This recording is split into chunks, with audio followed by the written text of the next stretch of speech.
यह साकेत के संघर्ष, साहस और अटूट संकल्प की एक संपूर्ण और विस्तृत कहानी है।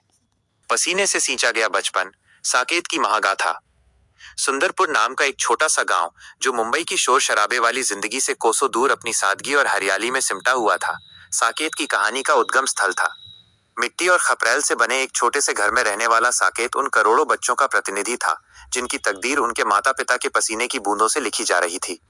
उसके पिता प्रेम शहर की गगनचुंबी इमारतों के निर्माण में अपनी देह गलाकर दिहाड़ी मजदूरी करते थे, जबकि उसकी माँ पिंकी जमींदारों के खेतों में कड़ी धूप में कमर झुकाकर काम करती थीं। गरीबी की गहरी परतों के बीच भी साकेत की आंखों में एक विलक्षण चमक थी, वो चमक जो लालटेन की मध्यम रोशनी में किताबों के पन्नों पर नाचती थी।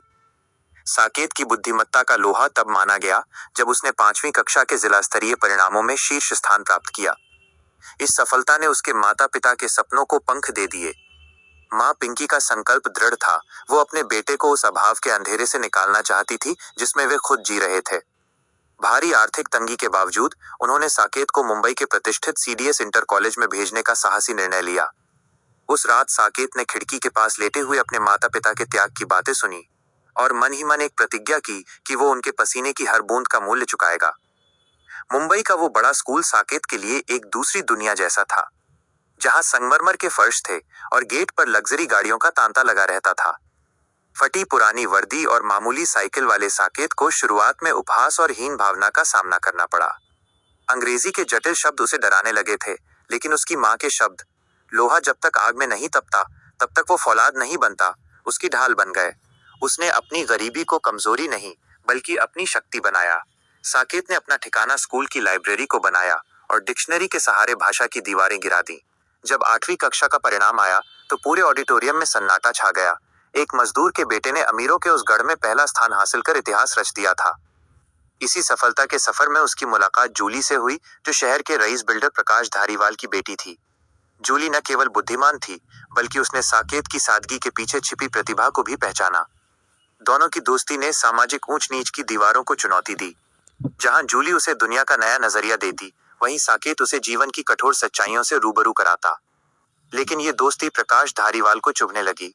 उनके लिए स्टेटस ही सर्वोपरि था और उन्हें ये बर्दाश्त नहीं था कि उनकी बेटी एक मामूली मजदूर के बेटे के साथ खड़ी हो। उन्होंने साकेत को रोकने की कोशिशें शुरू कर दी, लेकिन जूली का तर्क साफ था, दोस्ती बैंक बैलेंस से नहीं, दिल और दिमाग से होती है। 9वीं कक्षा तक आते आते साकेत का संघर्ष और भी गहरा हो गया। वो छुट्टियों में गांव जाकर अपने पिता का हाथ बटाता और रात भर पढ़ाई करता। समाज के तानों और धारीवाल जैसे लोगों के अहंकार के बीच साकेत और जूली ने मिलकर पढ़ाई की और वार्षिक परीक्षा में संयुक्त रूप से प्रथम स्थान प्राप्त किया। साकेत का लक्ष्य अब केवल अच्छे अंक नहीं, बल्कि अपने माता पिता के लिए एक पक्की छत वाला घर बनाना था। कहानी अब एक ऐसे मोड़ पर खड़ी है जहां साकेत की राहें और कठिन होने वाली हैं। 10वीं की बोर्ड परीक्षा सिर पर है, संसाधनों की कमी है और प्रकाश धारीवाल की साजिशें पर्दे के पीछे से अपना जाल बुन रही हैं। क्या साकेत का संकल्प इन ऊंची दीवारों को गिरा पाएगा? क्या वो उन ठोकरों को पार कर पाएगा जो उसे गिराने के लिए बिछाई गई हैं? साकेत की यह यात्रा हमें सिखाती है कि सफलता केवल एक मंजिल नहीं, बल्कि हर अभाव और अपमान के बाद फिर से उठ खड़े होने का साहस है।